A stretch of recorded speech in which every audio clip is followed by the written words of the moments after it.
Hello दोस्तों, स्वागत है आप लोगों का अपने यूट्यूब परिवार अरुण अकेडमी में। आज की क्लास में पढ़ेंगे दोस्तों भारतीय राष्ट्रीय आंदोलन के मैराथन क्लास। इसमें दोस्तों भारतीय राष्ट्रीय कांग्रेस, उदारवादी एवं उग्रवादी चरण, 1857 की क्रांति, गांधी युग, विधायी संशोधन तथा ब्रिटिश इंडिया एक्ट 1935, भारत छोड़ो आंदोलन, आजाद हिंद फौज और सुभाष चंद्र बोस। पूरी की पूरी इस स्लाइड में दोस्तों जितनी टॉपिक है पूरी की पूरी हम लोग एकदम निचोड़ पढ़ लेंगे। चलते हैं, स्टार्ट करते हैं दोस्तों। अगर आप चैनल के माध्यम से नहीं जुड़े तो जुड़ जाइए। देखिए भारतीय राष्ट्रीय कांग्रेस देख लेते हैं कैसे क्या हुआ। तो भारतीय राष्ट्रीय आंदोलन में कांग्रेस की स्थापना देश में एक बड़े आंदोलन का नेतृत्व करने तथा ब्रिटिश सरकार के सुरक्षा का पाठ के रूप में हुआ। तो इसकी स्थापना देख लेते हैं कब होती है। तो 28 दिसंबर 1885, ये डेट आप लोग याद रखिएगा। तो भारतीय राष्ट्रीय कांग्रेस की स्थापना कब होती है? तो 28 दिसंबर 1885 को। और इसके संस्थापक कौन होते हैं? तो एओ ह्यूम होते हैं। तो एओ ह्यूम कहाँ के हैं? तो स्कॉटलैंड के हैं। स्थान कहाँ होता है दोस्तों भारतीय राष्ट्रीय कांग्रेस की स्थापना जो होती है दोस्तों, तो कहाँ होती है? तो मुंबई के गोकुलदास तेजपाल संस्कृत विद्यालय में। जब इसकी स्थापना होती है तो ब्रिटेन के प्रधानमंत्री गैल्वेस्टन थे और उस टाइम वायसराय कौन थे? तो लॉर्ड डफरिन थे। तो भारत के वायसराय दोस्तों यहाँ पे ब्रिटेन के प्रधानमंत्री गैल्वेस्टन। और जब स्थापना हुआ था भारतीय राष्ट्रीय कांग्रेस का, तो उस समय भारत के वायसराय कौन थे? तो लॉर्ड डफरिन। ये बहुत ही इंपॉर्टेंट पॉइंट है। देखिए दोस्तों, दादा भाई नौरोजी ने इसका नामकरण भारतीय राष्ट्रीय कांग्रेस किया। पहले इसका नाम भारतीय राष्ट्रीय संघ था। तो भारतीय राष्ट्रीय दोस्तों संघ का नाम बदलकर भारतीय राष्ट्रीय कांग्रेस किसने किया? तो दादा भाई नौरोजी ने। क्वेश्चन ऐसे बनता है, भारतीय राष्ट्रीय कांग्रेस का पूर्व नाम क्या था? तो भारतीय राष्ट्रीय संघ था।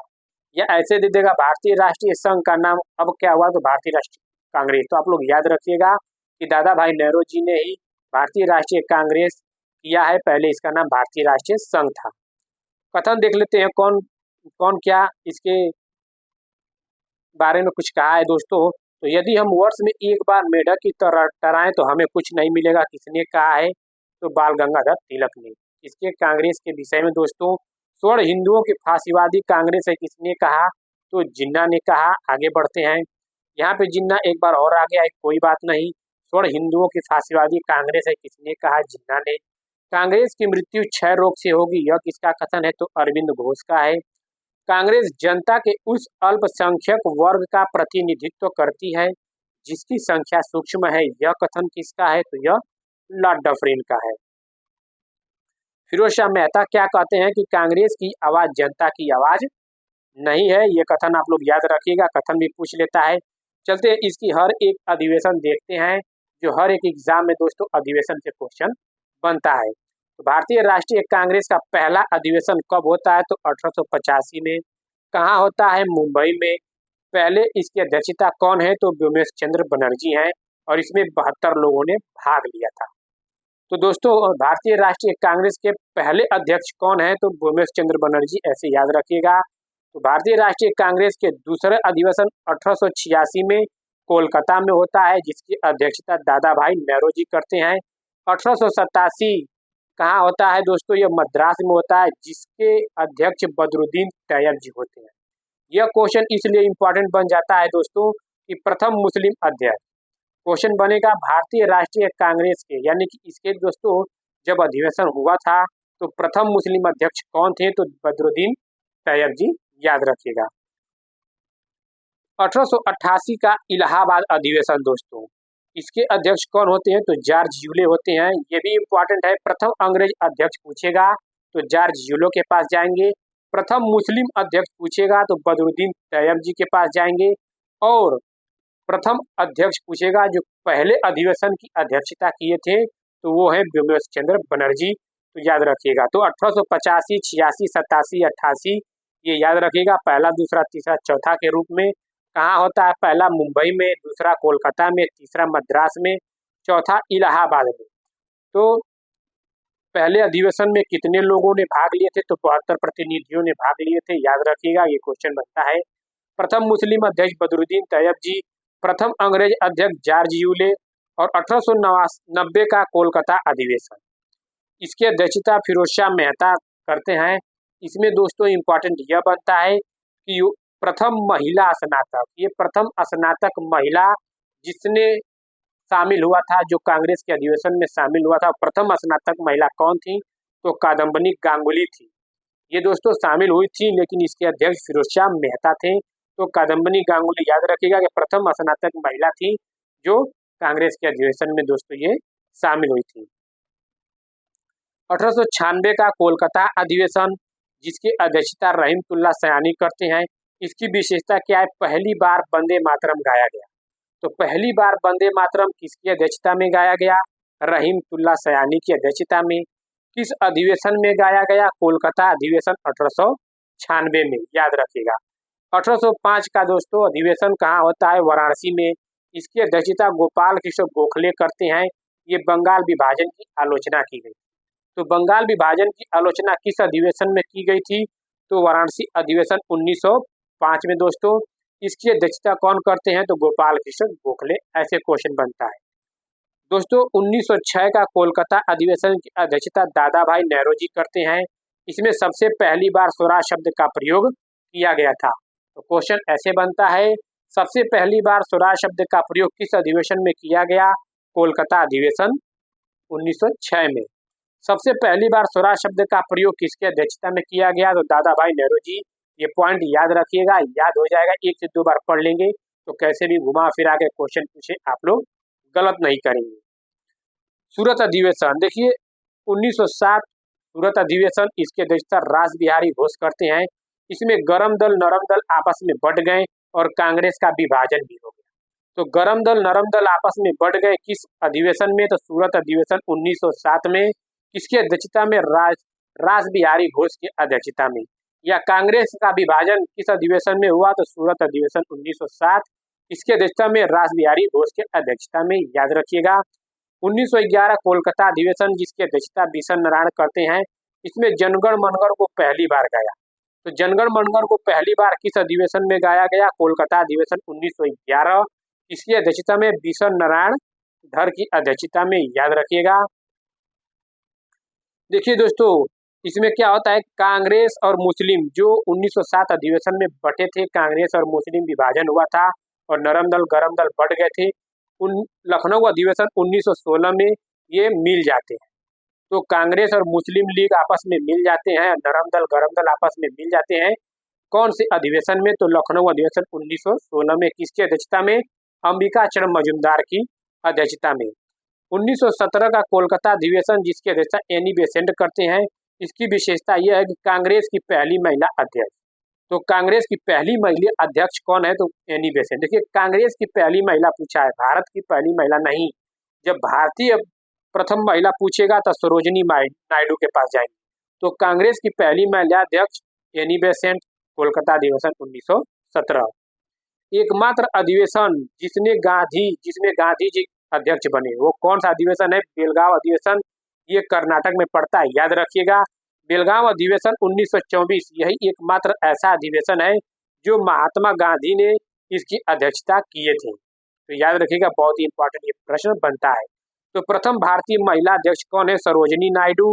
कानपुर अधिवेशन 1925 की अध्यक्षता करती हैं। पूर्ण स्वराज्य की मांग कब की गई थी? तो लाहौर अधिवेशन 1929 में, जवाहरलाल नेहरू की अध्यक्षता में। तो पूर्ण स्वराज्य की मांग किसकी अध्यक्षता में की गई थी? जवाहरलाल नेहरू की अध्यक्षता में। कब की गई थी? किस अधिवेशन में? तो लाहौर अधिवेशन 1929 में। मौलिक अधिकार का प्रस्ताव दोस्तों वल्लभ भाई पटेल की अध्यक्षता में हुआ, कराची अधिवेशन 1931 में, याद रखिएगा। फर्स्ट अधिवेशन जो गांव में हुआ था वो फैजपुर अधिवेशन 1937 वाला है। तो पहला अधिवेशन वो कौन सा है जो गांव में हुआ था? तो फैजपुर अधिवेशन 1937। इसकी अध्यक्षता कौन करते हैं? तो जवाहरलाल नेहरू करते हैं। 1938 का हरिपुरा अधिवेशन, जिसकी अध्यक्षता सुभाष चंद्र बोस करते हैं, इसमें राष्ट्रीय नियोजन की मांग करते हैं। और 1939 त्रिपुरी अधिवेशन दोस्तों, ये इंपॉर्टेंट इसलिए होता है क्योंकि इसमें अध्यक्षता सुभाष चंद्र बोस भी थे और राजेंद्र प्रसाद थे। पहले सुभाष चंद्र बोस अध्यक्ष बनते हैं, फिर उसके बाद त्यागपत्र दे देते हैं, तो राजेंद्र प्रसाद इसकी अध्यक्षता करते हैं। तो त्रिपुरी ये मध्य प्रदेश में एक जगह है दोस्तों, ये त्रिपुरा राज्य समझ लीजिएगा। तो 1938 में सुभाष चंद्र बोस हरिपुरा में बनते हैं और 1939 में सुभाष चंद्र बोस और राजेंद्र प्रसाद जी रहते हैं। रामगढ़ अधिवेशन 1940, ये बहुत इंपॉर्टेंट है। मौलाना अबुल कलाम आजाद ये लगातार 6 वर्षों तक कांग्रेस के अधिवेशन की अध्यक्षता किए थे दोस्तों। कौन? मौलाना अबुल कलाम आजाद। मेरठ अधिवेशन 1946 की अध्यक्षता आचार्य JB कृपलानी करते हैं। जब आजादी के समय पे पूछेगा कि आजादी के समय कांग्रेस की अध्यक्षता कौन थे, तो आचार्य JB कृपलानी थे। मेरठ अधिवेशन 1946 के अध्यक्षता बनते हैं। नोट करके देख लीजिएगा। देखिए, सबसे कम उम्र के अध्यक्ष मौलाना अबुल कलाम आजाद थे और सबसे ज्यादा वर्ष तक यही अध्यक्ष रहे। कौन? मौलाना अबुल कलाम आजाद। याद रखिएगा, बहुत इंपॉर्टेंट पॉइंट है ये। चलते हैं दोस्तों, अब भारतीय राष्ट्रीय आंदोलन में एक उदारवादी चरण जिसे नरमपंथी विचारधारा के नाम से जाना जाता है। 1885 से 1905 उग्रवादी चरण गरमपंथी विचारधारा 1905 से 1909। ये डेट याद भी रखिएगा दोस्तों। दे देगा नरमपंथी विचारधारा या उदारवादी का कब से कब तक है, तो 1885 से 1905 ये डेट याद रखिएगा। देखिए, पहले उदारवादी पढ़ेंगे, उग्रवादी, फिर गांधीवादी चरण, एकदम लाइन बाय लाइन चलेंगे दोस्तों। तो उग्रवादी चरण 1885 से 1905, उग्रवादी चरण जिसे गरमपंथी गरम दल के नेता 1905 से 1909, गांधीवादी चरण 1919 से 1947। तो देखिए, उदारवादी या नरमपंथी के नेता कौन है? उदारवादी को ही नरम दल के नेता कहते हैं दोस्तों, याद रखिएगा। तो इसके दादा भाई नेहरू जी, फिरोज शाह मेहता, बदरुद्दीन तैयब जी, गोपाल कृष्ण गोखले, सुरेंद्र नाथ बनर्जी, डॉक्टर रासबिहारी घोष, दीनशा इवाचा, आनंद मोहन बसु और मनमोहन घोष। ये क्या है? उदारवादी या नरमपंथी या नरम दल के नेता हैं दोस्तों। गरम दल के नेता देख लेते हैं। देखिए, बाल गंगाधर तिलक, लाला लाजपत राय, बिपिन चंद्र पाल और अरविंद घोष। ये क्या है? ये गरम दल के नेता हैं, यानी उग्रवादी के, गरम दिमाग के रखने वाले हैं। तो इन तीनों को देखिए, लाल बाल पाल को लाला लाजपत राय, बाल गंगाधर तिलक और बिपिन चंद्र पाल के नाम से जाना जाता है। तो बाल गंगाधर तिलक, लाला लाजपत राय, बिपिन चंद्र पाल को लाल बाल पाल के नाम से जाना जाता है। याद रखिएगा, ये क्या है? गरम दल के नेता है। तो पहले उदारवादी पढ़ लेते हैं। देखिए, भारतीय इतिहास में 1885 से 1905 तक का चरण उदारवादी चरण के नाम से जाना जाता है। ये नेता उदारवादी नीतियों तथा अहिंसक विरोध प्रदर्शनों में विश्वास रखते थे। दादा भाई नेहरू जी, क्योंकि अभी जस्ट हम लोग पढ़े हैं उदारवादी के नेता, तो दादा भाई नेहरू जी के बारे में चलते हैं।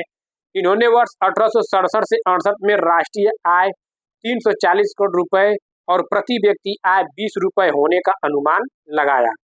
1892 में हाउस ऑफ कॉमन्स के लिए चुने जाने पर वे ब्रिटिश संसद सदस्य बनने वाले पहले एशियाई थे। तो ब्रिटिश संसद सदस्य बनने वाले पहले एशियाई कौन थे? तो दादा भाई नेहरू जी थे। भारत की राष्ट्रीय आय की गणना का प्रथम प्रयास दादा भाई नेहरू जी ने किया था। याद रखिएगा, इन्होंने ड्रेन थ्योरी का तथ्य प्रस्तुत किया और अपनी पुस्तक poverty and un British rule in India में भारत के ब्रिटिश शोषण की व्याख्या की। कौन? ड्रेन थ्योरी का तथ्य प्रस्तुत किसने किया? दादा भाई नेहरू जी ने। और इनकी पुस्तक का नाम poverty and un British rule in India है। इसी में भारत के ब्रिटिश शोषण की व्याख्या की किसने? दादा भाई नेहरू जी ने। यह भारतीय राष्ट्रीय कांग्रेस के संस्थापक सदस्यों में से एक थी और ये कांग्रेस के 3 सत्रों की अध्यक्षता की थी। अभी हम लोग कांग्रेस का अधिवेशन पढ़े हैं दोस्तों। इन्हें भारत के ग्रैंड ओल्ड मैन यानी कि वृद्ध व्यक्ति कहते हैं। देखिए, ग्रैंड ओल्ड मैन बहुत कंफ्यूजन हो जाते हैं, तो याद रखिएगा दादा किसे कहते हैं जो थोड़ा बूढ़े हो जाते हैं। तो याद रखिएगा दादा भाई नेहरू जी को, इन्हें ग्रैंड ओल्ड मैन के रूप में जाना जाता है। फिरोज शाह मेहता देख लेते हैं। कानून में इनकी सेवा के लिए इन्हें अंग्रेजों ने नाइट की उपाधि दी। देखिए, नाइट की उपाधि दी थी, याद रखिएगा, एक नाइट हुड की उपाधि है। तो आगे हम लोग वो भी पढ़ेंगे। तो नाइट की उपाधि फिरोज शाह मेहता को दी गई। इन्हें लायन ऑफ बॉम्बे यानी कि बॉम्बे का शेर कहा जाता है। किसे? फिरोज शाह मेहता को। 1890 में इन्हें भारतीय राष्ट्रीय कांग्रेस के अध्यक्ष के रूप में चुना गया। बॉम्बे क्रॉनिकल एक अंग्रेजी साप्ताहिक समाचार पत्र था जिसे 1910 में उनके द्वारा शुरू किया गया था। तो बॉम्बे क्रॉनिकल एक अंग्रेजी साप्ताहिक समाचार पत्र किसका है? तो फिरोज शाह मेहता का है। सुरेंद्र नाथ बनर्जी के बारे में देख लेते हैं। ये सब दोस्तों हम लोग नरम दर यानी कि उदारवादी के हम लोग पढ़ रहे हैं। 1876 में इन्होंने राजनीतिक सुधार लाने के लिए इंडियन नेशनल एसोसिएशन की स्थापना की। इन्होंने द बंगाली नाम से एक अखबार शुरू किया। इन्हें राष्ट्रगुरु के नाम से भी जाना जाता है। तो राष्ट्रगुरु के नाम से किन्हें जाना जाता है? सुरेंद्र नाथ बनर्जी को। इन्होंने सविनय अवज्ञा आंदोलन का प्रस्ताव रखा था। तो सविनय अवज्ञा आंदोलन का प्रस्ताव किसने रखा था? तो सुरेंद्र नाथ बनर्जी ने। व्योमेश चंद्र बनर्जी, यह ब्रिटिश हाउस ऑफ कॉमन्स का चुनाव लड़ने वाले पहले भारतीय थे। देखिए सदस्य बनने वाले दोस्तों कौन थे, अभी जस्ट हम लोग पढ़े हैं। अब ये देखिए कि ये ब्रिटिश हाउस कॉमन्स का चुनाव लड़ने वाले पहले भारतीय थे। ये बने नहीं थे, चुनाव लड़ने वाले पहले भारतीय। कौन? व्योमेश चंद्र बनर्जी। ये भारतीय राष्ट्रीय कांग्रेस के पहले अध्यक्ष। हम लोग अधिवेशन जब पढ़े हैं उसकी पहले अध्यक्षता कौन थे? पढ़े थे कृष्ण चंद्र बनर्जी। ये भारतीय राष्ट्रीय कांग्रेस के सह संस्थापकों में से एक थे और ये भारतीय बैरिस्टर भी थे। गोपाल कृष्ण गोखले देख लेते हैं। गोपाल कृष्ण गोखले को महात्मा गांधी का राजनीतिक गुरु माना जाता है। 1905 में गोपाल कृष्ण गोखले ने सर्वेंट्स ऑफ इंडिया सोसाइटी की स्थापना की। तो सर्वेंट्स ऑफ इंडिया सोसाइटी की स्थापना किसने की? गोपाल कृष्ण गोखले ने। गोपाल कृष्ण गोखले एक महान समाज सुधारक और शिक्षाविद भी थे, याद रखिएगा दोस्तों। उदारवादी हम लोग पढ़ लिए, अब पढ़ेंगे उग्रवादी दोस्तों। तो उग्रवादी गर्मपंथी विचारधारा के लोग 1905 से 1919। उग्रवादी यानी गर्म दल के नेता बाल गंगाधर तिलक, लाला लाजपत राय, बिपिन चंद्र पाल और अरविंद घोष। बाल गंगाधर तिलक, लाला लाजपत राय, बिपिन चंद्र पाल, इन तीनों को लाल बाल पाल के नाम से जाना जाता है। बाल गंगाधर तिलक का जन्म 23 जुलाई 1856 रत्नागिरी महाराष्ट्र में हुआ था। इन्हें बाल और लोकमान्य के उपनाम से जाना जाता था दोस्तों।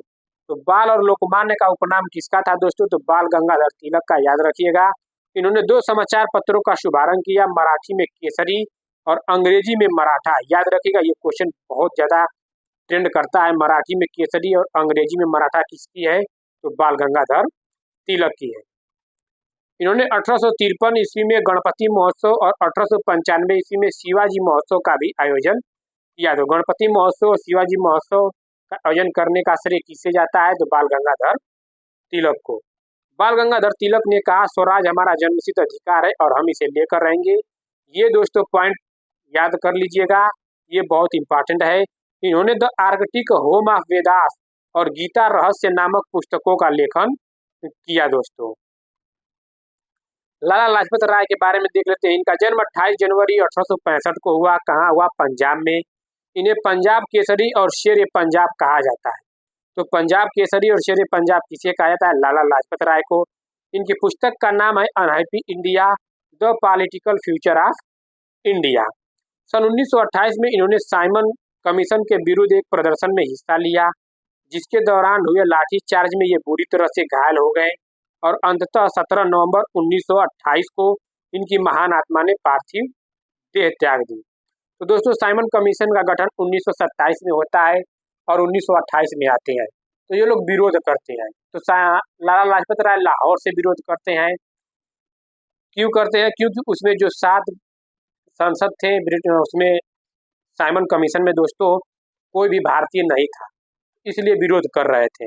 सारे के सारे ब्रिटिश थे। तो याद रखिएगा, इन्हें लाहौर से पंजाबी नामक एक समाचार पत्र भी शुरू किया था। आगे दोस्तों ये भी साइमन कमीशन हम लोग पढ़ेंगे। गांधी युग में बहुत शानदार तरीके से पीपीटी तैयार किए हैं। बिपिन चंद्र पाल का जन्म 7 नवंबर 1858 को हबीबगंज में हुआ। बिपिन चंद्र पाल पेशे से एक पत्रकार थे। बिपिन चंद्र पाल न्यू इंडिया यानी कि साप्ताहिक शुरू किया। देखिए न्यू इंडिया एनी बेसेंट का भी है। तो एनी बेसेंट ने न्यू इंडिया दैनिक शुरू करती हैं। क्या? दैनिक शुरू करती हैं। और बिपिन चंद्र पाल न्यू इंडिया साप्ताहिक शुरू करते हैं। तो आप लोग कंफ्यूजन न रखिएगा। अरविंद घोष देख लेते हैं। इनका जन्म 15 अगस्त 1872 को हुआ। कहाँ? कोलकाता में। इन्होंने 1926 में पांडिचेरी में अरविंदो आश्रम की स्थापना की। तो अरविंदो आश्रम की स्थापना किसने की? कौन करते हैं? तो अरविंद घोष करते हैं। कहाँ करते हैं? पांडिचेरी में। कब? 1926 में, याद रखिएगा। उनके कुछ साहित्यिक कार्य निम्न है। The life divine, the synthesis of योग और सावित्री। अरविंद घोष को गिरफ्तार कर लिया गया और 1908 में अलीपुर बम कांड में उन पर मुकदमा चलाया गया था। तो याद रखिएगा, इनका कुछ इंपॉर्टेंट फैक्ट है दोस्तों अरविंद घोष का। चलते हैं आगे बढ़ते हैं। बंगाल विभाजन 1905। बंगाल विभाजन 1905 किसके द्वारा होता है? तो लॉर्ड कर्जन के द्वारा। यह अंग्रेजों के फूट डालो राज करो वाली नीति का ही एक अंग था। तो 3 दिसंबर 1903 को विभाजन का प्रस्ताव ब्रिटिश संसद में रखा गया। 19 जुलाई 1905 जनता के सामने प्रस्ताव रखा गया। 20 जुलाई 1905 समाचार पत्रों में विभाजन की घोषणा प्रकाशित हुई और 7 अगस्त 1905 में इसका विरोध प्रारंभ हुआ और 16 अक्टूबर 1905 बंगाल का विभाजन हो गया। तो बंगाल का विभाजन कब होता है? तो 16 अक्टूबर 1905। ये डेट याद रखिएगा दोस्तों। मुस्लिम लीग की स्थापना 1906 में होती है। तो ढाका के नवाब सलीमुल्लाह के नेतृत्व में 30 दिसंबर 1906 को ढाका में आयोजित एक बैठक में मुस्लिम लीग की स्थापना की घोषणा की गई। तो मुस्लिम लीग की स्थापना की घोषणा कब की गई? 30 दिसंबर 1906 को। इसकी स्थापना 1906 ईस्वी में आगा खां, ढाका के नवाब सलीमुल्लाह और नवाब मोहसिन उल मुल्क के नेतृत्व में की गई दोस्तों। 1913 में देखते हैं गदर पार्टी की स्थापना होती है। इसकी स्थापना लाला हरदयाल और सोहन सिंह भाकना ने की थी, जो जिसका मुख्यालय कहाँ है दोस्तों? तो सैन फ्रांसिस्को में। तो गदर पार्टी की स्थापना कब होती है? 1913 में। कब लाला हरदयाल? ज्यादा क्वेश्चन बनता है, तो लाला हरदयाल याद रखिएगा और उनके साथ सोहन सिंह भाकना भी थे। तो इसका मुख्यालय कहाँ था दोस्तों? फ्रांसिस्को में। हम लोग उदारवादी पढ़ लिए, उग्रवादी पढ़ लिए, गांधी युग स्टार्ट करते हैं। गांधी युग 1919 से 1947। तो गांधी जी का जन्म कब होता है? तो 2 अक्टूबर 1869 को दोस्तों। कब? 2 अक्टूबर 1869 को। इनका विवाह 13 वर्ष की अवस्था में कस्तूरबा के साथ हो जाता है। इनका जन्म कहाँ होता है? तो गुजरात के पोरबंदर नामक स्थान पे होता है। इनका वास्तविक नाम मोहनदास था।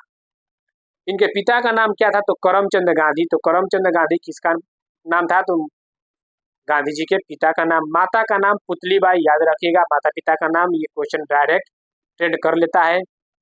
देखिए 1888 ईस्वी में कानून की शिक्षा प्राप्त करने के लिए इंग्लैंड गए और 1891 में इन्हें बैरिस्टर की डिग्री प्राप्त हुई और इसी वर्ष ये भारत आ गए।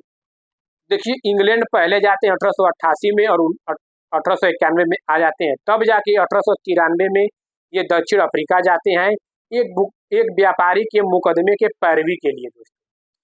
कब जाते हैं साउथ अफ्रीका? तो 1893 में। जब ये डरबन से प्रिटोरिया रेलवे कोच के प्रथम श्रेणी के डिब्बे में यात्रा कर रहे थे तो पीटर्सबर्ग नामक स्टेशन पे एक अंग्रेज ने उन्हें जबरदस्ती प्रथम श्रेणी के डिब्बे से उतार दिया। इसी घटना ने नस्ल और रंग पक्षपात यानी भेदभाव के रूप में जाना गया। तो याद रखिएगा कहाँ से कहाँ कर रहे थे यात्रा दोस्तों? तो डरबन से प्रिटोरिया। किस जगह पे उतारा गया इनको? तो पीटर्सबर्ग नामक स्टेशन पे। ये क्वेश्चन ऐसे बनता है। 1894 में नटाल इंडियन कांग्रेस की स्थापना की दक्षिण अफ्रीका में भारतीयों के भेदभाव के खिलाफ। जो दक्षिण अफ्रीका में भारतीय रहते थे उन लोगों के भेदभाव जो उन लोगों का होता था, तो 1894 में नटाल इंडियन कांग्रेस की स्थापना करते हैं भारतीयों के भेदभाव के खिलाफ दोस्तों। 1903 में इंडियन ओपिनियन नामक पत्र निकालना प्रारंभ किया। तो इंडियन ओपिनियन नामक पत्र किसका है दोस्तों? तो महात्मा गांधी का। याद रखिएगा। 1904 में फिनिक्स में आश्रम की स्थापना करते हैं। ये डरबन से 84 मील दूर दोस्तों। पहले ये आश्रम की स्थापना जो करते हैं वो पहले साउथ अफ्रीका में करते हैं, तब उसके बाद भारत आते हैं तो भारत में करते हैं। तो याद रखिएगा ये 1904 में फिनिक्स में आश्रम की स्थापना करते हैं। ये एक डरबन है दोस्तों साउथ अफ्रीका का, वहां से यही फिनिक्स आश्रम दोस्तों 84 मील दूर है। ये जाते हैं इसी बीच में इंग्लैंड। तो दोस्तों देखिए 1908 में गांधी जी दक्षिण अफ्रीका में पहली बार जेल चले गए। इसके बाद वो इंग्लैंड गए।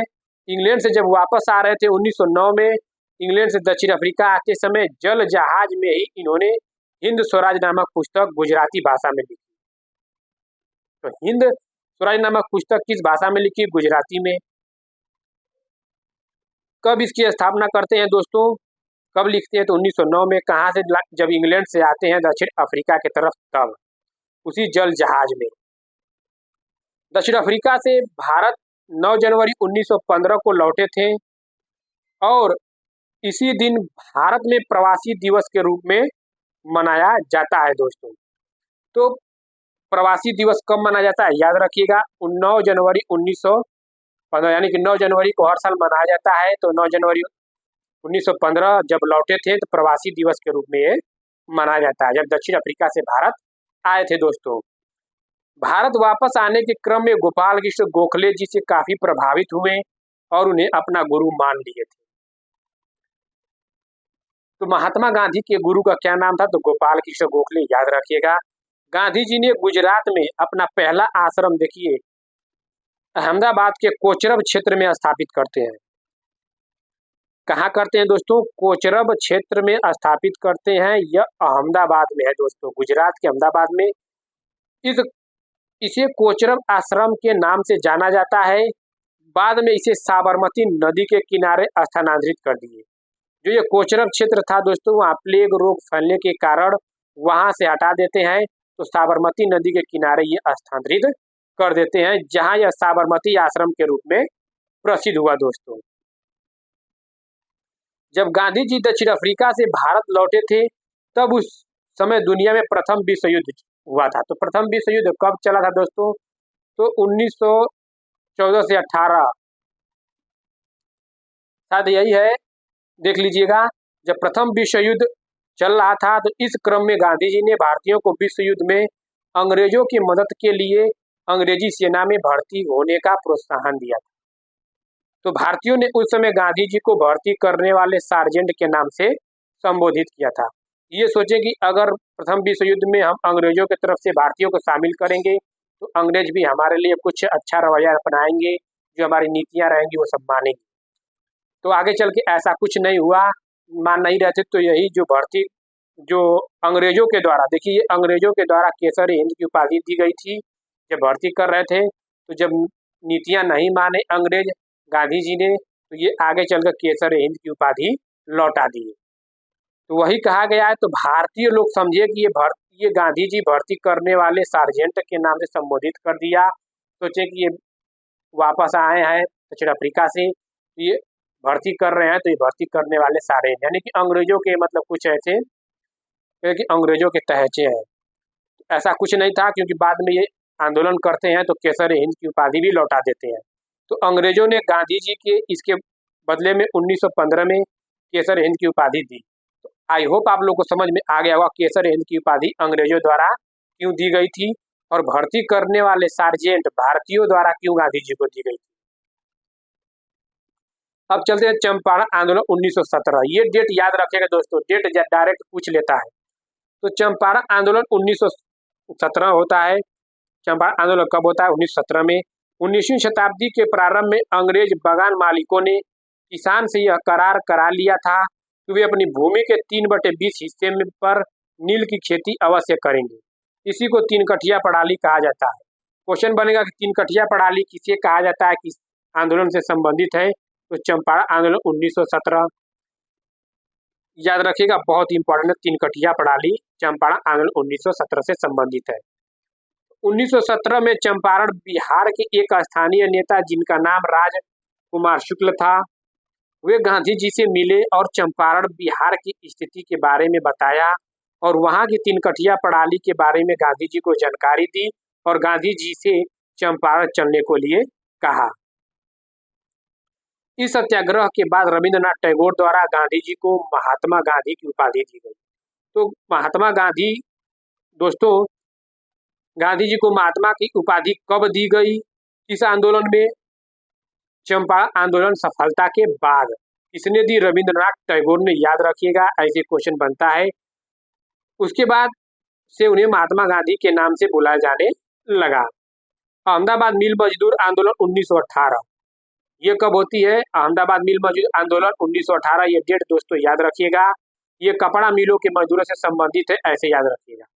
तो 1918 में अहमदाबाद की कपड़ा मिलों के मजदूरों ने 35% वेतन वृद्धि की मांग करते हुए हड़ताल की मिल मालिकों ने शुरू में इस मांग को अस्वीकार कर दिया, जिसके कारण गतिरोध पैदा हो गया।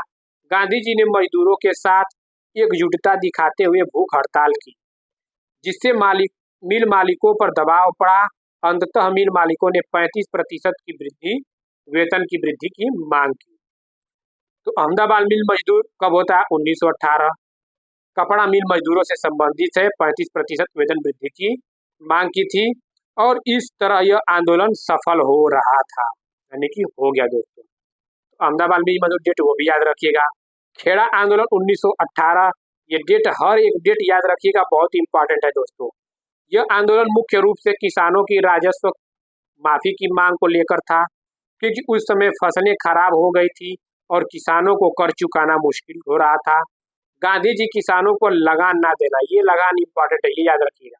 खेड़ा आंदोलन किससे संबंधित है? लगान ना देने के। तो लगान से संबंधित है, ऐसे क्वेश्चन बनता है। कब होता है? 1918 में। तो लगान ना देने के लिए कहा। इस मामले के जांच के बाद यह पता चला कि लगान माफ कर देना चाहिए, तो ये भी आंदोलन सफल होता है। तो खेड़ा आंदोलन 1918 भी।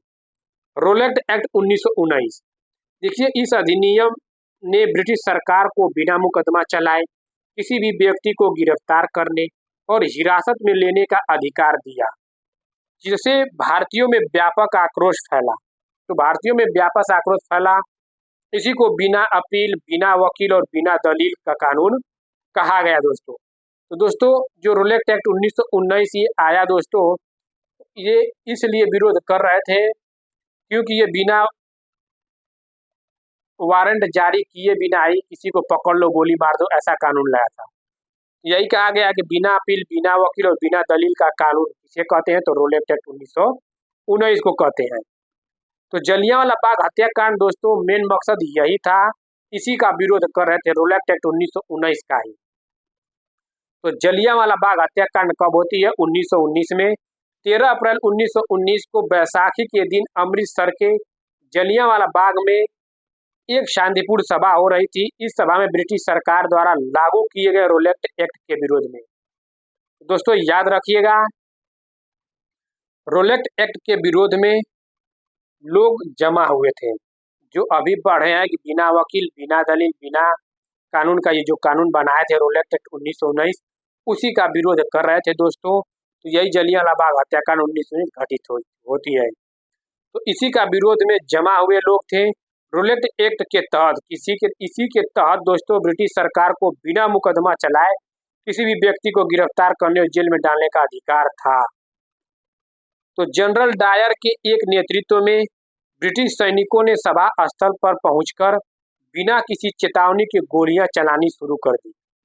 बाग का एक ही प्रवेश द्वार था और वह भी संकरा था, जिससे लोग भाग नहीं पा रहे थे। गोलियों से बचने के लिए कई लोग कुएं में कूद गए और लेकिन वे भी मारे गए।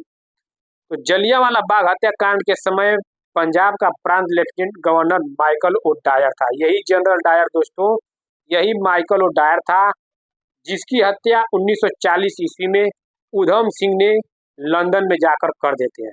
भाई बदला लेना था, तो 1940 में जाकर इसकी हत्या कौन करते हैं? उधम सिंह ने।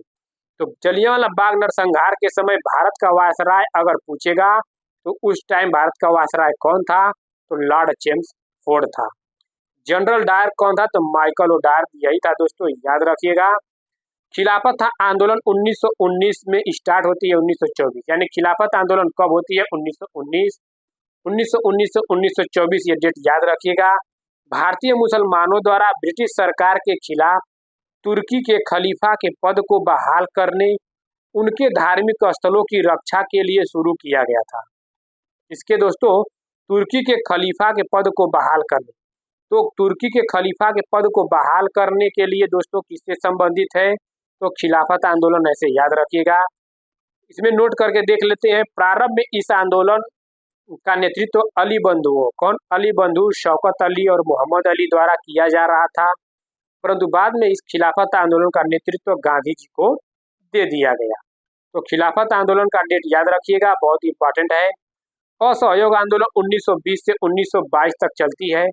असहयोग आंदोलन 1920 में स्टार्ट करते हैं और चौरी चौरा कांड का घटना घटित होता है दोस्तों, उसी के टाइम ये खत्म कर देते हैं। तो असहयोग आंदोलन 1920 स्टार्ट करते हैं, चौरी चौरा कांड के तहत इसको समाप्त करते हैं। तो 1919 से 1922 असहयोग आंदोलन याद रखिएगा। इन सब घटनाओं को देखते हुए गांधी जी द्वारा 1920 यानी कि अगस्त 1920 में असहयोग आंदोलन की शुरुआत करी गई और यह गांधी जी का भारत में प्रथम सबसे बड़ा आंदोलन था। तो प्रथम सबसे बड़ा आंदोलन कौन था दोस्तों?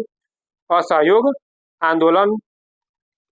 यह आंदोलन अहिंसक होना था, जिसमें भारतीयों को अपने खिताबों का त्याग करना था, सरकारी शिक्षण संस्थानों, सरकारी सेवा, विदेशी सामान और चुनावों का बहिष्कार करना था और अंततः करों का भुगतान करने से इनकार करना था।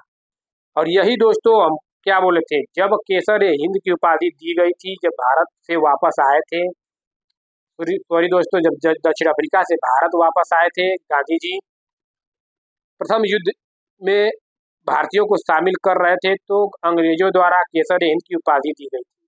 तो गांधी जी ने यह केसर हिंद की उपाधि लौटा दी। मिली थी कब? जब प्रथम युद्ध चल रहा था दोस्तों, भर्ती कर रहे थे तब। अंग्रेजों द्वारा कब वापस कर दी गई अंग्रेजों को? तो असहयोग आंदोलन के समय। तो याद रखिएगा, गांधी जी ने भी अपनी केसर हिंद की उपाधि त्याग दी। चौरी चौरा कांड 5 फरवरी 1922 डेट याद रखिएगा। 5 फरवरी 1922 को गोरखपुर जिले के चौरी चौरा में किसानों को एक जुलूस पर पुलिस वालों द्वारा गोली चलाने पर भीड़ ने थाने को जला दिया, जिसमें 22 पुलिसकर्मी मारे गए। इस घटना के बाद गांधी जी ने इस असहयोग आंदोलन को हिंसात्मक होते हुए देखे इसको समाप्त करने का निर्णय लिया। तो चौरी चौरा कांड 5 फरवरी 1922 वही असहयोग आंदोलन दोस्तों, वही आंदोलन चल रही थी, असहयोग आंदोलन ही चल रही थी दोस्तों। 1920 से स्टार्ट हुई थी, तो 1922 में ये घटना घटित होती है। तो चौरी चौरा कांड 5 फरवरी 1922 को जो 22 पुलिसकर्मियों को मार देते हैं, तो वही घटना घटित होती है। तो असहयोग आंदोलन के दौरान यह समाप्त हो जाती है। स्वराज पार्टी 1923 दोस्तों, इसके बाद कुछ नेता थे जो गांधी जी के विचारों से सहमत नहीं रहा करते थे, और ऐसे में चित्तरंजन दास और मोतीलाल नेहरू, जो गांधी जी के विचारों के साथ सहमत नहीं रहा करते थे, उन्होंने एक नई पार्टी की स्थापना करने का निर्णय लिया था। तो इस क्रम में चित्तरंजन दास और मोतीलाल नेहरू ने इलाहाबाद में मार्च 1923 में स्वराज पार्टी की स्थापना करते हैं। तो स्वराज पार्टी की स्थापना कौन करते हैं? तो चित्तरंजन दास और मोतीलाल नेहरू दोस्तों। वही दोस्तों यहाँ पे दिया गया है कि गांधी जी के विचारों से सहमत नहीं थे कुछ नेता, जब असहयोग आंदोलन स्थगित करना चाहते थे, जब चौरी चौरा कांड घटित हुई थी, तो कुछ यही लोग चाहते थे कि नहीं, स्थगित न हो, चलती रहे। 22 पुलिसकर्मियों को मार दिया गया था, जिंदा जला दिया गया था दोस्तों उन लोग को। यही घटना देखकर गांधी जी स्थगित कर दिए, और कुछ नेता ये नहीं चाहते थे कि स्थगित हो, इसलिए स्वराज पार्टी की स्थापना 1923 में अपने करते हैं। साइमन कमीशन 1928, देखिए 1927 में ब्रिटिश सरकार ने साइमन कमीशन का गठन किया।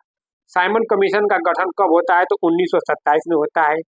कब भारत आते हैं? तो 1928 में, याद रखिएगा। 27 में इसकी स्थापना होती है, 1928 में भारत आते हैं। कौन? साइमन कमीशन, जिसमें 7 ब्रिटिश सांसद शामिल थे और इसकी अध्यक्षता सर जॉन साइमन कर रहे थे। 1928 में यह आयोग भारत आया, लेकिन इसका व्यापक विरोध हुआ क्योंकि इसमें कोई भी भारतीय सदस्य नहीं था।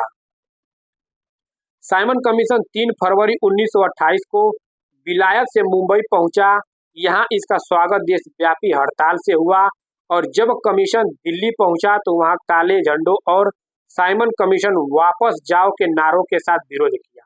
तो समझ गए हो कि दोस्तों कि साइमन कमीशन वापस जाओ इसलिए विरोध कर रहे थे, क्योंकि इसमें एक भी भारतीय सांसद नहीं थे इस साइमन कमीशन में।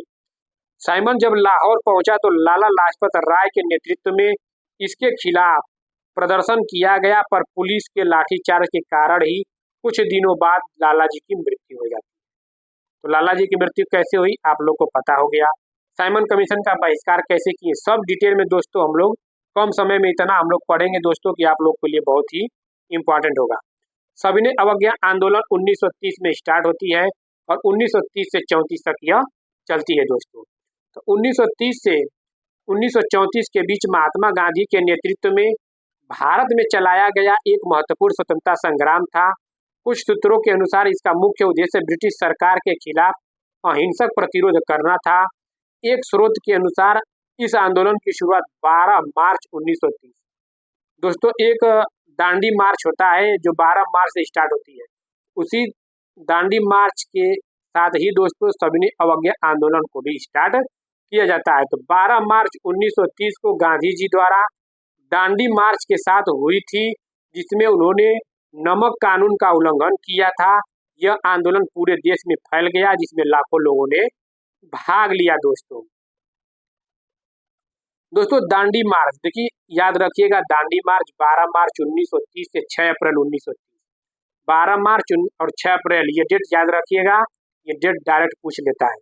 तो यह दांडी मार्च 12 मार्च 1930 को शुरू हुआ था दोस्तों, यही सविनय अवज्ञा आंदोलन के साथ। दोस्तों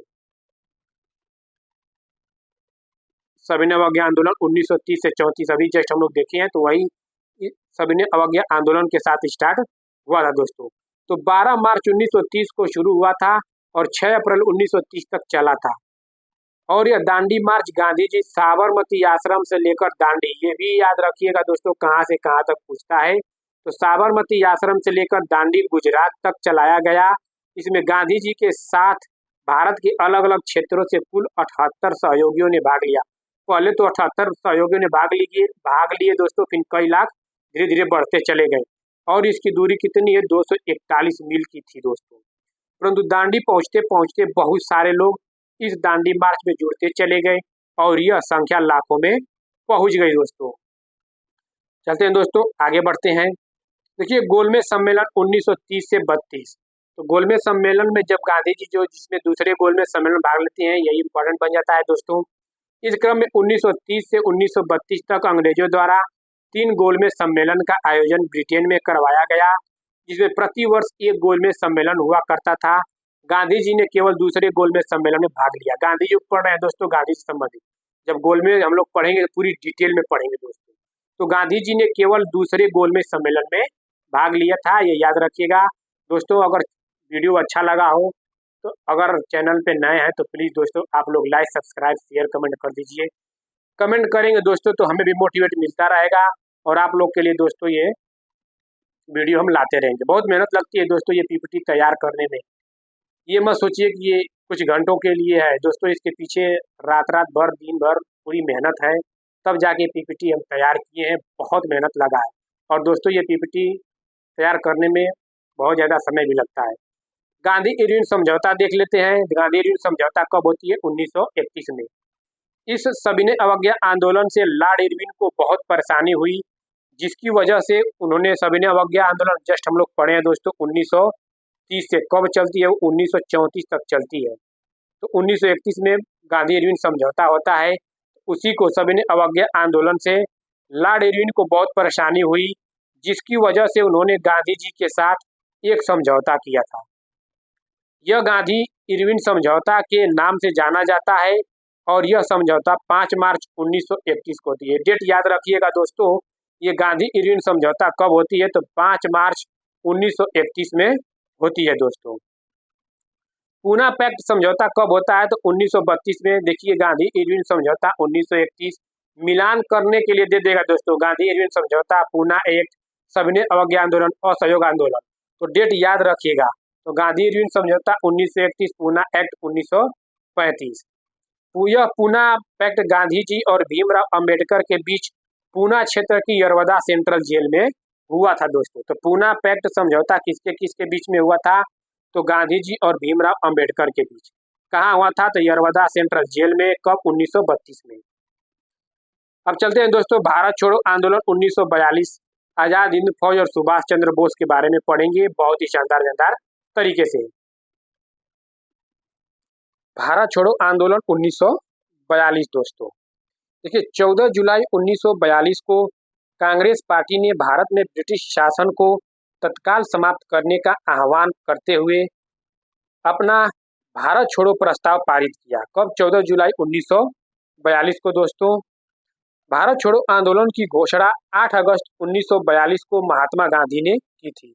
तो भारत छोड़ो आंदोलन की घोषणा किसने किए थे, तो महात्मा गांधी ने। कब, 8 अगस्त 1942 को। यह आंदोलन अखिल भारतीय कांग्रेस समिति के मुंबई अधिवेशन में शुरू किया गया था, जहां गांधी जी ने करो या मरो का आह्वान किया था दोस्तों। तो करो या मरो का नारा किसने दिया था? तो गांधी जी ने। मुख्य बिंदु देख लेते हैं। घोषणा की तिथि दोस्तों 8 अगस्त 1942। घोषणाकर्ता महात्मा गांधी दोस्तों। कहाँ होता है? तो मुंबई के ग्वालिया टैंक मैदान में, जहां गांधी जी ने अपना प्रसिद्ध करो या मरो का नारा दिया था। उद्देश्य क्या है दोस्तों? भारत से ब्रिटिश शासन को समाप्त करना और पूर्ण स्वतंत्रता समाप्त प्राप्त करना दोस्तों।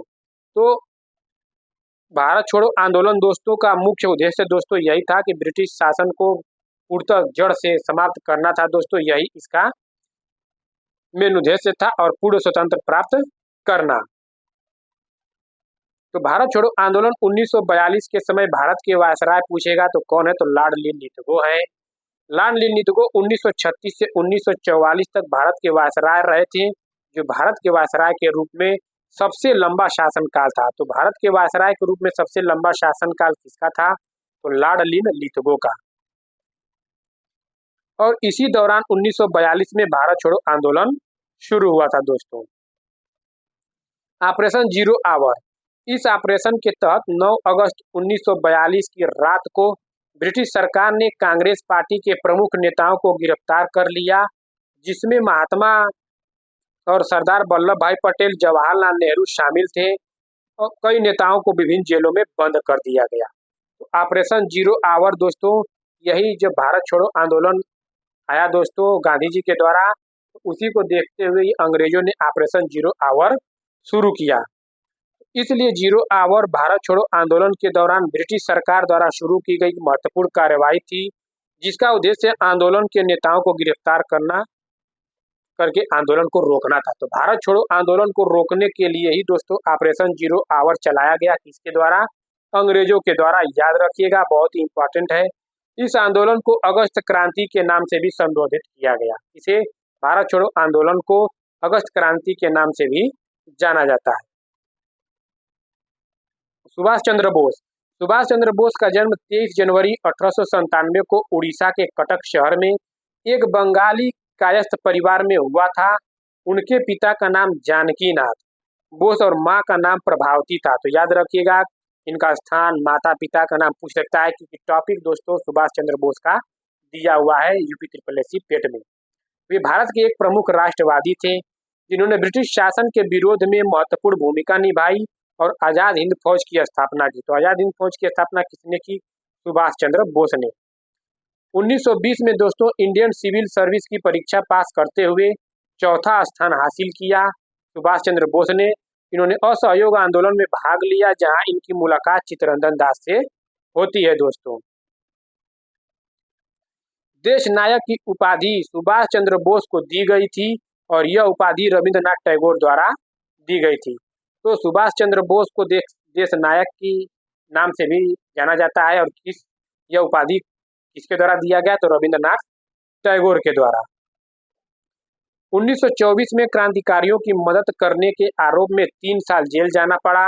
1928 में डोमिनियन स्टेटस की मांग की। 1938 में कांग्रेस के हरिपुरा अधिवेशन के अध्यक्ष बने और 1939 में कांग्रेस त्रिपुरी अधिवेशन की भी कुछ समय के लिए करते हैं। जब हम लोग कांग्रेस अधिवेशन पढ़े हैं दोस्तों अभी जस्ट ऊपर, 1938 में कांग्रेस के हरिपुरा अधिवेशन की अध्यक्षता करते हैं। 1939 में सुभाष चंद्र बोस और राजेंद्र प्रसाद दोनों बनते हैं। तो याद रखिएगा कि 1939 में 38 में सुभाष चंद्र बोस भी रहते हैं और 1939 में राजेंद्र प्रसाद भी बनते हैं। तो 3 मई 1939 में फॉरवर्ड ब्लॉक का गठन किया। 1941 में जर्मनी में फ्री इंडिया सेंटर चलाया। तो 1941 में जर्मनी में फ्री इंडिया सेंटर किसने चलाया? सुभाष चंद्र बोस ने। फॉरवर्ड ब्लॉक 1939 याद रखिएगा, इसके संस्थापक कौन है? सुभाष चंद्र बोस। स्थापना 3 मई 1939 मुकर उन्नाव में करते हैं। तो फॉरवर्ड ब्लॉक की स्थापना कब होती है? तो 3 मई 1939 को। किसके द्वारा? सुभाष चंद्र बोस के द्वारा। इसका उद्देश्य क्या है? सभी साम्राज्यवाद विरोधी शक्तियों का संगठित करना और अनिवार्य संघर्ष की पूर्ति हेतु तत्पर रहना, जो बहुत ही इंपॉर्टेंट है। फॉरवर्ड ब्लॉक की स्थापना दोस्तों डायरेक्ट ये क्वेश्चन पूछता है, याद रखिएगा। आजाद हिंद फौज। आजाद हिंद फौज की स्थापना मूल रूप से कैप्टन मोहन सिंह ने 1 सितंबर 1942 में सिंगापुर में ब्रिटिश युद्ध बंदियों को इकट्ठा करके की थी। हालांकि रास बिहारी बोस ने टोक्यो यानी जापान में इसकी स्थापना में महत्वपूर्ण भूमिका निभाई थी। 4 जुलाई 1943 को 4 जुलाई 1943 को आजाद हिंद फौज का नेतृत्व सुभाष चंद्र बोस को सौंपा गया। तो दोस्तों याद रखिएगा, आजाद हिंद फौज के मूल रूप से इसकी स्थापना कौन करते हैं, तो कैप्टन मोहन सिंह 1 सितंबर 1942 को करते हैं और इसके नेतृत्व यानी कि 4 जुलाई 1943 को आजाद हिंद फौज का नेतृत्व सुभाष चंद्र बोस को सौंप दिया जाता है। 5 जुलाई 1943 को सिंगापुर में दिल्ली चलो का नारा बोस द्वारा दिया गया। तो दिल्ली चलो का नारा किसके द्वारा दिया गया था, तो सुभाष चंद्र बोस के द्वारा। याद रखिएगा कहाँ, सिंगापुर में दोस्तों। 5 जुलाई 1943 को सिंगापुर में दिल्ली चलो का नारा दिया गया था। 21 अक्टूबर 1943 को सुभाष चंद्र बोस ने सिंगापुर में स्वतंत्र भारत की अस्थायी सरकार का गठन किया, जिसका मुख्यालय रंगून था दोस्तों, याद रखिएगा। 6 जुलाई 1944 को आजाद हिंद फौज के रेडियो के एक प्रसारण में महात्मा गांधी को राष्ट्रपिता कहते हुए बोस जी ने संबोधित किया। तो महात्मा गांधी को राष्ट्रपिता किसने कहा था, तो सुभाष चंद्र बोस ने कहे थे दोस्तों। और दोस्तों किसके द्वारा, तो रेडियो के एक प्रसारण में इन्होंने बोला था, संबोधित किया था। तो याद रखिएगा, बहुत ही इंपॉर्टेंट है। तुम मुझे खून दो मैं तुम्हें आज़ादी दूंगा का प्रसिद्ध नारा नेताजी सुभाष बोस ने दिया था। यह नारा 1944 में बर्मा में आज़ाद हिंद फौज के सदस्यों के समक्ष दिया था दोस्तों। बर्मा अब दोस्तों म्यांमार हो गया है, पहले इसका नाम बर्मा था। 18 अगस्त 1945 को फार्मोसा द्वीप यानी कि ताइपे के पास हुए हवाई दुर्घटना में बोस जी की मृत्यु एक रहस्यमय बन गई दोस्तों। तो इन्हीं की मृत्यु दोस्तों एक रहस्यमय बन गई है। तो 18 अगस्त 1945 को ये डेट याद रखिएगा। चलते हैं दोस्तों 1947, ये भी देख लेते हैं। 22 मार्च 1947 को ब्रिटिश भारत का अंतिम governor general Lord Mountbatten Bharat आया और लगभग 2 महीने की वार्ता के पश्चात लॉर्ड माउंटबेटन की योजना के अनुसार भारत और पाकिस्तान 2 अलग देश बना दिए गए। अंततः 30 जनवरी 1948 को शाम को महात्मा गांधी नई दिल्ली के बिड़ला हाउस में एक सभा में जा रहे थे, तो नाथूराम गोडसे ने उन पर 3 गोलियां चला दी। अंततः इनकी मृत्यु कब होती है, तो 30 जनवरी 1948 को याद रखिएगा। 1857 की क्रांति देख लेते हैं दोस्तों, बहुत ही शानदार तरीके से। चलते देखिए 1857 का विद्रोह। 1857 के विद्रोह के कई कारण थे, जिनमें राजनीतिक, आर्थिक, सामाजिक और धार्मिक कारक शामिल थे। मुख्य कारणों में अंग्रेजों द्वारा भारतीय राज्यों का विलय, आर्थिक शोषण, भारतीय सैनिकों में असंतोष और धार्मिक भावनाओं को ठेस पहुंचाना शामिल था। 1857 के विद्रोह की योजना भारत के बिठूर यानी कि कानपुर में, तो भारत के बिठूर कानपुर में तैयार की गई, जिसमें नाना साहब और अजीमुल्लाह खां थे दोस्तों। चलते हैं आगे बढ़ते हैं। 1857 के विद्रोह के समय इंग्लैंड की महारानी पूछेगा तो विक्टोरिया बताएंगे, और 1857 के समय दोस्तों इंग्लैंड के महारानी विक्टोरिया और प्रधानमंत्री कौन थे, तो लॉर्ड पामस्टन थे। 1857 के विद्रोह के समय भारत के गवर्नर जनरल कौन थे, तो लॉर्ड कैनिंग थे। 1857 के विद्रोह का प्रतीक दोस्तों कमल का फूल और रोटी था, और विद्रोहियों ने हरे रंग झंडे का प्रयोग किया दोस्तों। किस रंग का, तो हरे रंग के झंडे का प्रयोग किया। कारण क्या था, राजनीतिक, आर्थिक, सामाजिक, धार्मिक, सैनिक, तात्कालिक था, जिसमें से दोस्तों तात्कालिक कारक बहुत ही प्रभावित बन के उभरा। तो 1856 ईस्वी में ब्रिटिश सरकार ने सैनिकों को ब्राउन बेस्ट बंदूक की जगह न्यू एनफील्ड राइफल प्रयोग करने के लिए दिया, जिसमें चर्बी युक्त कारतूस लगी होती थी, जिसे दांत से खींचना पड़ता था। तो चर्बी युक्त यानी कि बता रहे थे कि गाय भैंस मांस की कुछ चर्बी लगी होती थी, तो इसे दांत से खींचना पड़ता था। तो अफवाह फैल गई कि कारतूसों पे गाय और सुअर की चर्बी का इस्तेमाल किया गया था, और यही शक हकीकत में बदल गया। दोस्तों हिंदुओं के लिए गाय पवित्र है और सुअर मुसलमानों के लिए अशुद्ध। तो बताया गया था गाय और सुअर की चर्बी लगी होती थी, इसीलिए इसका विरोध कर रहे थे। इसलिए दोनों धर्मों के सैनिकों के इसका विरोध किया दोस्तों। तो सर्वप्रथम बंगाल में इसी दमदम के सैनिकों ने, कहा के दमदम के सैनिकों ने कारतूसों के प्रयोग करने से इनकार कर दिया था। तो सर्वप्रथम कहाँ के सैनिकों ने कारतूसों के प्रयोग से इनकार कर दिया था? तो बंगाल में स्थित है एक दमदम सैनिक, याद रखिएगा ये दमदम। 28 मार्च 1857 ईस्वी में बैरकपुर छावनी के 34वीं रेजिमेंट के एक सिपाही मंगल पांडे चर्बी वाले कारतूस के विरोध में लेफ्टिनेंट बाग को गोली मारकर हत्या कर दी और सर्जेंट ह्यूरसन को गोली मारकर घायल कर दी। तो अंततः मंगल पांडे को 8 अप्रैल 1857 को फांसी दे दी गई। तो दोस्तों याद रखिएगा, यही चर्बी वाले कारतूस प्रयोग करने के लिए मंगल पांडे को भी दिए, लेकिन विरोध किए और गोली मार दिए। लेफ्टिनेंट बाग को उनकी हत्या हो गई और सर्जेंट ह्यूरसन मारकर घायल कर दिए और 8 अप्रैल 1857 को फांसी दे दी गई। और यह विद्रोह क्या हुआ दोस्तों?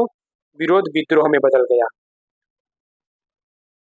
मेरठ छावनी के कुछ भारतीय सैनिक कारतूस लेने से इनकार कर दिए, इसलिए उन पर 9 मई 1857 को कई सैनिकों को नौकरी से बर्खास्त करके उन लोगों पर मुकदमा चलाए गए।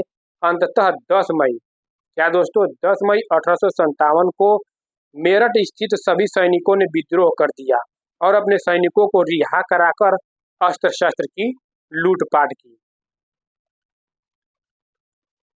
दिल्ली दोस्तों, चलते हैं, अब यही सैनिक दिल्ली पहुंचते हैं। तो देखिए, मेरठ के सभी विद्रोही सैनिक दिल्ली पहुंचे। कहाँ पहुंचे दोस्तों? दिल्ली पहुंचे और यहाँ अंग्रेजी सेना को पराजित कर दिल्ली पर अधिकार कर लिया। क्या? दिल्ली पर अधिकार कर लिया। और उसके बाद विद्रोहियों ने बहादुर शाह जफर को अपना सम्राट घोषित किया। किसे सम्राट घोषित किया? तो बहादुर शाह जफर को।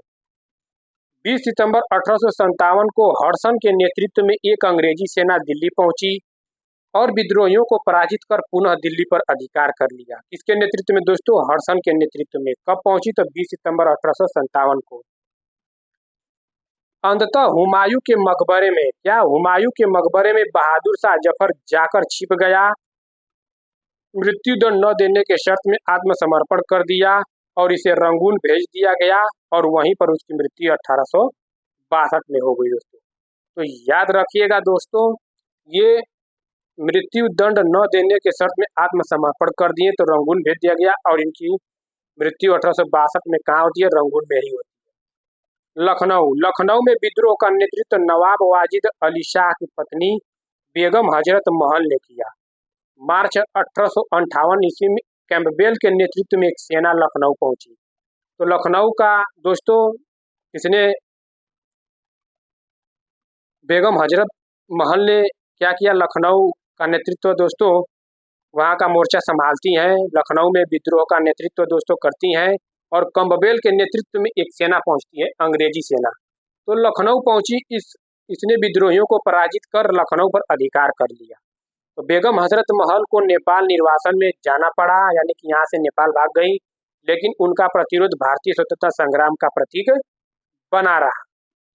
कानपुर देख लेते हैं दोस्तों, कानपुर का जो नेतृत्व था, तो इस विद्रोह का नेतृत्व नाना साहब ने किया था और इसमें तात्या टोपे और अजीमुल्ला खां जैसे प्रमुख नेता शामिल थे।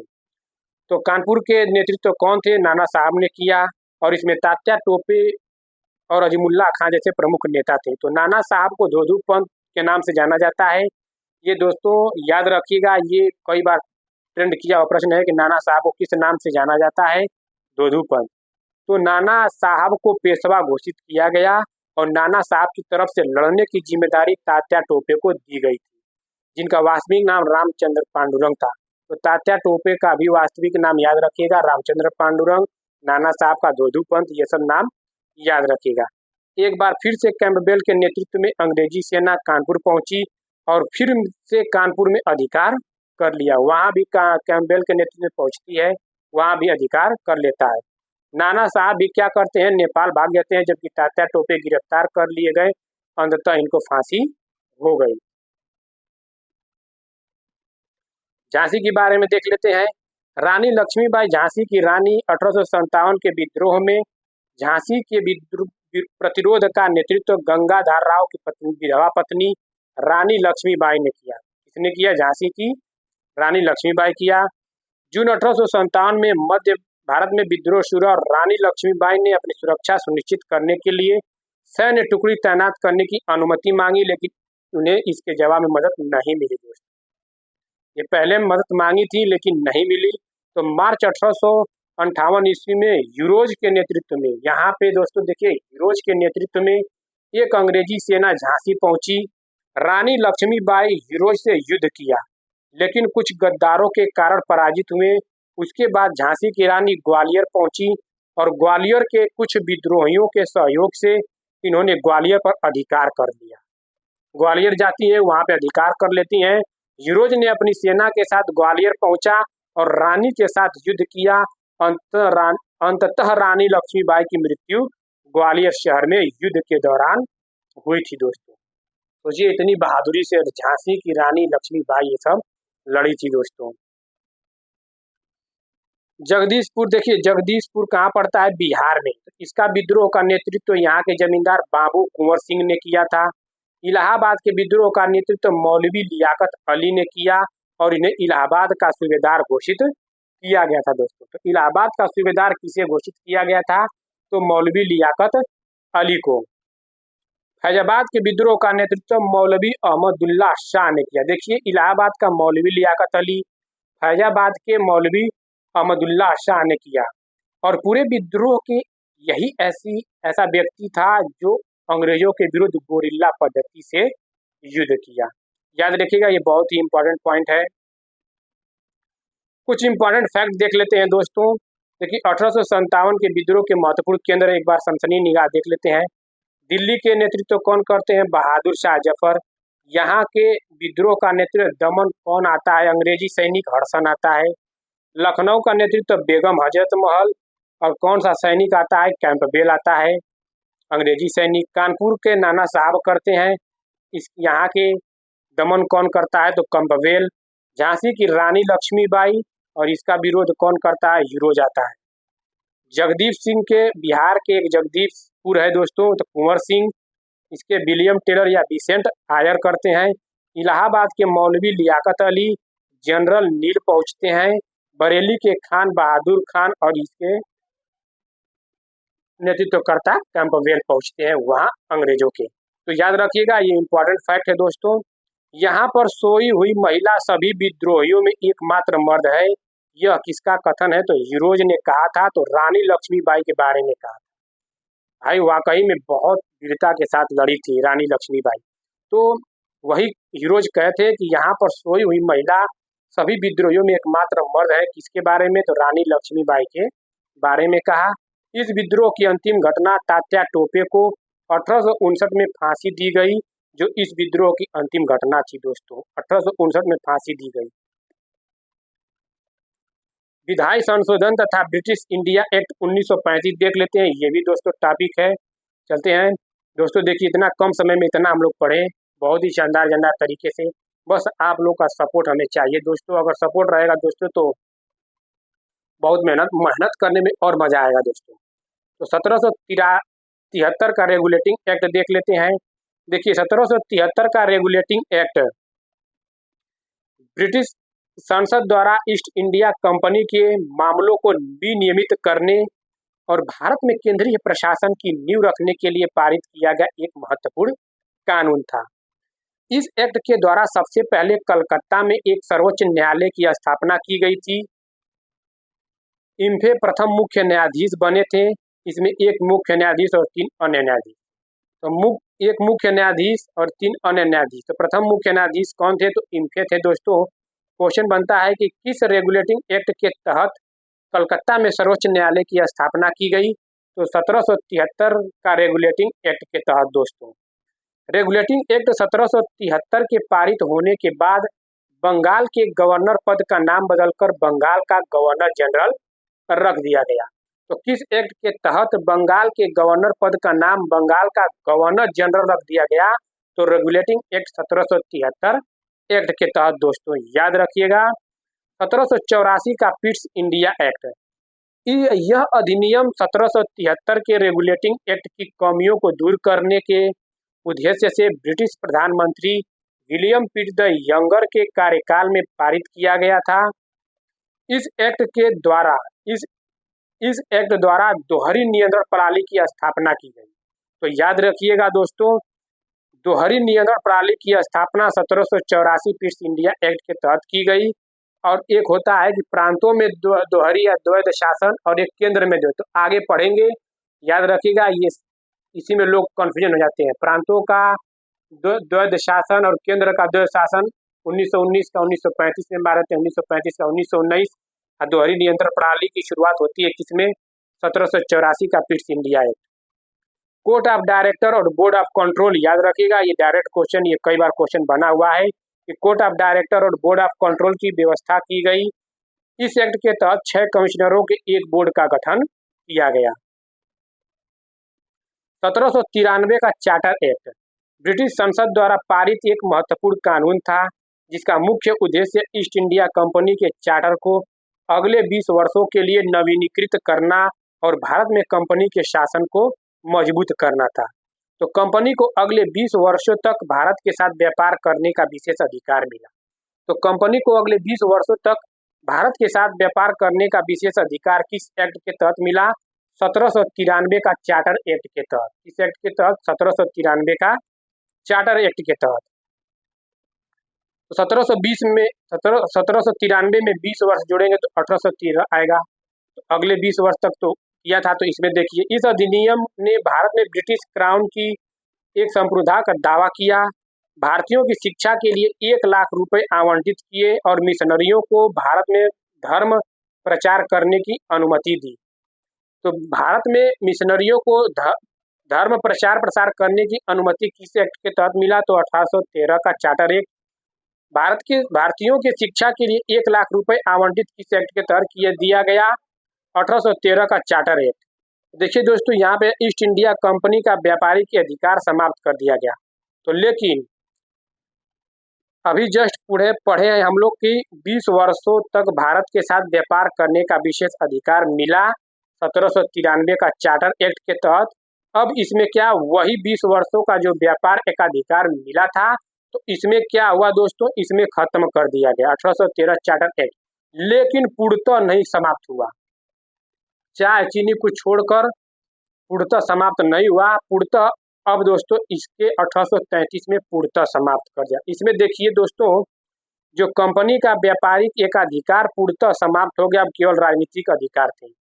तो 1793 में देखिए, 1793 में 20 वर्षों तक भारत के व्यापार करने का विशेष अधिकार मिला, लेकिन व्यापारिक एकाधिकार समाप्त कर दिया गया, लेकिन पूर्णतः समाप्त नहीं किया। अगर पूर्णतः देगा तो पूर्णतः समाप्त कहाँ हुआ? 1833 का चार्टर एक्ट, याद रखिएगा। तो इस चार्टर एक्ट के द्वारा बंगाल के गवर्नर जनरल को भारत का गवर्नर जनरल बना दिया। पहले हम लोग पढ़े थे 1773 का रेगुलेटिंग एक्ट, बंगाल के गवर्नर को बंगाल का गवर्नर जनरल बना दिया गया। तो अब इसमें भारत का गवर्नर जनरल बना दिया गया दोस्तों। इसमें बंगाल के गवर्नर जनरल, जो 1773 में बंगाल का गवर्नर जनरल बना था बंगाल के गवर्नर से, तो 1833 के चार्टर एक्ट के द्वारा भारत का गवर्नर जनरल बना दिया गया। तो क्वेश्चन बनता है कि किस एक्ट के तहत बंगाल के गवर्नर जनरल को भारत का गवर्नर जनरल बना दिया गया? तो 1833 का चार्टर एक्ट। और कंपनी व्यापारिक एकाधिकार पूर्णतः समाप्त इसमें हो गया दोस्तों। 1858 का भारत सरकार अधिनियम, तो इस अधिनियम के तहत ब्रिटिश ईस्ट इंडिया कंपनी का अस्तित्व समाप्त कर दिया गया और भारत पर उसका प्रशासनिक नियंत्रण समाप्त हो गया। तो दोस्तों, ब्रिटिश ईस्ट इंडिया कंपनी का अस्तित्व समाप्त हो गया।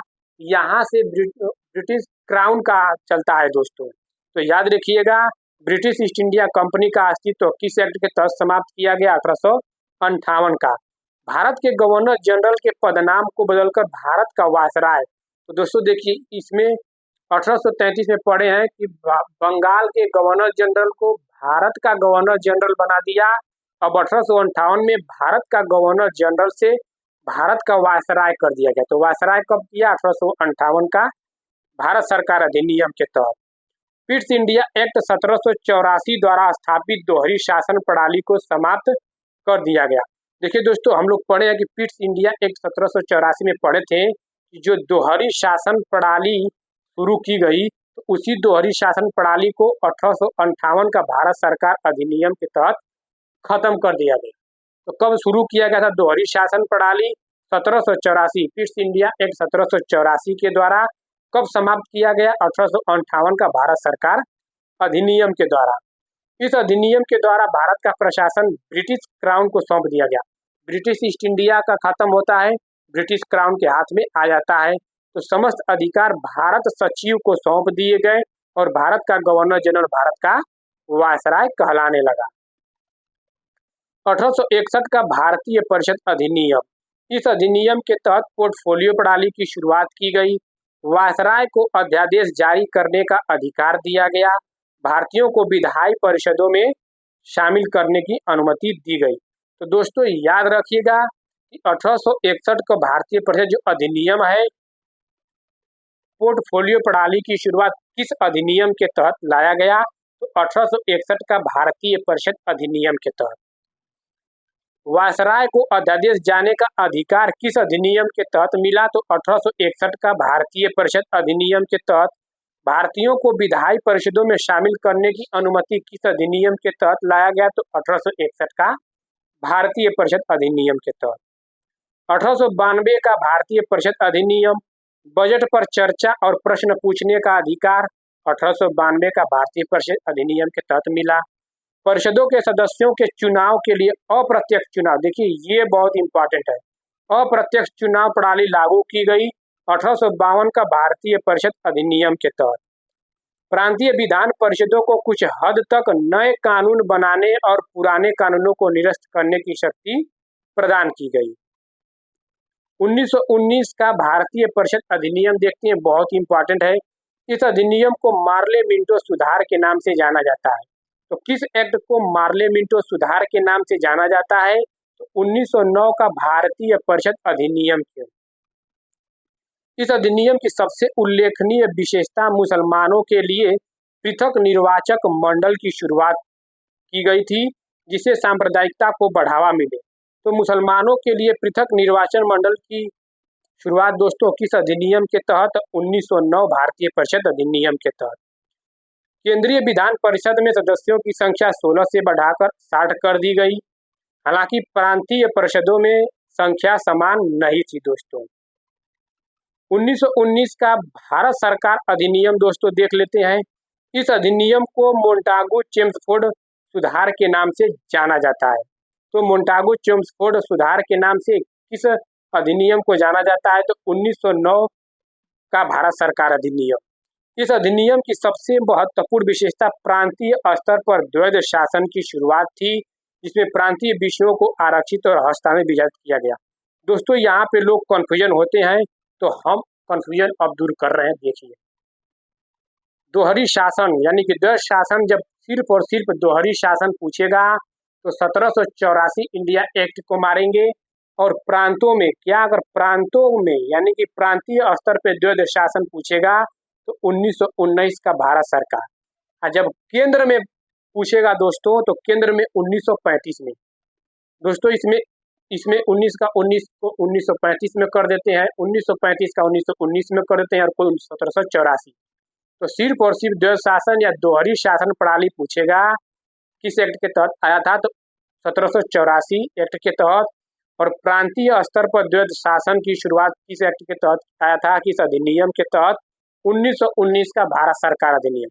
और केंद्र में जब द्वैध शासन पूछे तो 1935 में। यही प्रांत में दोस्तों 1935 में समाप्त कर दिया गया। देखिए, साइमन आयोग का गठन भी, हम लोग साइमन आयोग दोस्तों पढ़े हैं, गांधी युग जब पढ़े थे तो साइमन आयोग 1927 में इसका स्थापना होती है, 1928 में आते हैं। तो इसी एक्ट के तहत साइमन आयोग का गठन होता है 1919 का भारत सरकार अधिनियम के तहत। 1935 का सरकार अधिनियम देख लेते हैं। 1935 का सरकार अधिनियम क्या कहता है?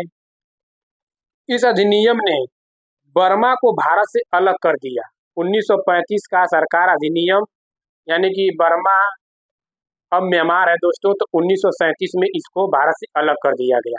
तो याद रखिएगा किस एक्ट के तहत? 1935 का सरकार अधिनियम के दलित वर्गों, महिलाओं और श्रमिकों के लिए पृथक निर्वाचिका प्रदान करके सांप्रदायिक प्रतिनिधित्व के सिद्धांत को आगे बढ़ाया। इस अधिनियम द्वारा प्रांतों को द्वैध शासन, देखिए जो प्रांत में द्वैध शासन 1919 में दोस्तों आया था, प्रांतों में द्वैध शासन, और यही प्रांतों के द्वैध शासन दोस्तों 1935 में समाप्त कर दिया गया और केंद्र में द्वैध शासन लागू की गई। तो फिर से बता रहे हैं कि सिर्फ और सिर्फ द्वैध शासन की बात करें तो 1784, और प्रांतों में द्वैध शासन की बात करें तो 1919, और केंद्र में द्वैध शासन की बात करें तो 1935। भारत सरकार अधिनियम 1935 के द्वारा एक संघीय न्यायालय की स्थापना की गई। तो एक संघीय न्यायालय की स्थापना किस अधिनियम के तहत आया था? तो भारत सरकार अधिनियम 1935, यह दिल्ली में स्थित था। इसमें एक मुख्य न्यायाधीश तथा 6 अन्य न्यायाधीश की नियुक्ति की गई थी। भारत का वर्तमान संवैधानिक ढांचा बहुत कुछ 1935 के अधिनियम पर आधारित है।